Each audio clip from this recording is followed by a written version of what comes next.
Hello guys, pag-usapan lang natin ang breaking news. Ayon kasi sa balibalita, Diyos ko, Daniel Padilla at Carlo Aquino magkalaban nga ba sa Incognito 2? Fans abangers na. Yan kasi ang mga pinag-uusapan ngayon na bali-balita patungkol umano kung bakit pinalitan ni Carlo Aquino si Baron Geisler na dating kasangga ni Daniel Padilla sa Season 2 na ngayon pinag-uusapan baka kasi kalaban ni Daniel Padilla si Carlo Aquino or baka kakampi niya. Yan kasi ang mga napapag-usapan.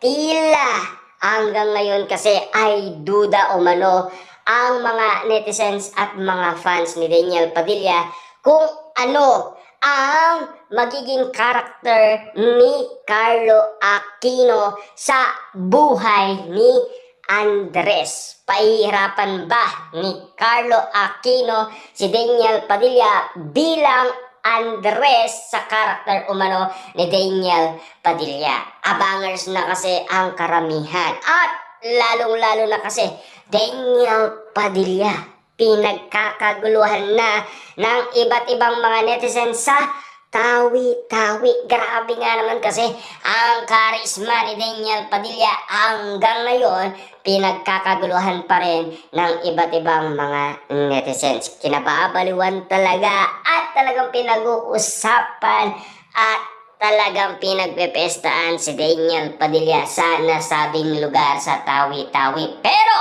hanggang ngayon kasi hindi pa rin malinaw sa mga fans at netizens kung ano nga ba talaga ang magiging parte ng buhay ni Carlo Aquino sa kanyang karakter para mapansin ng karamihan.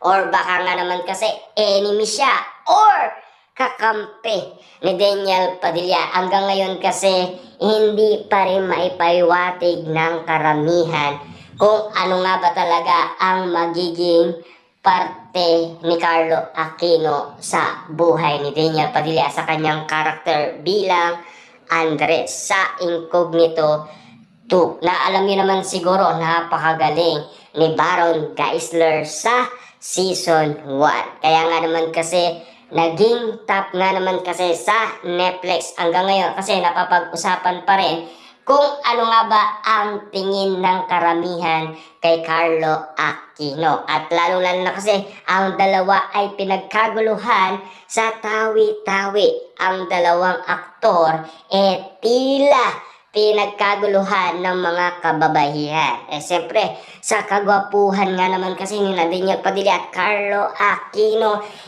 talagang kakaiba ang mga mata ng mga kababaihan.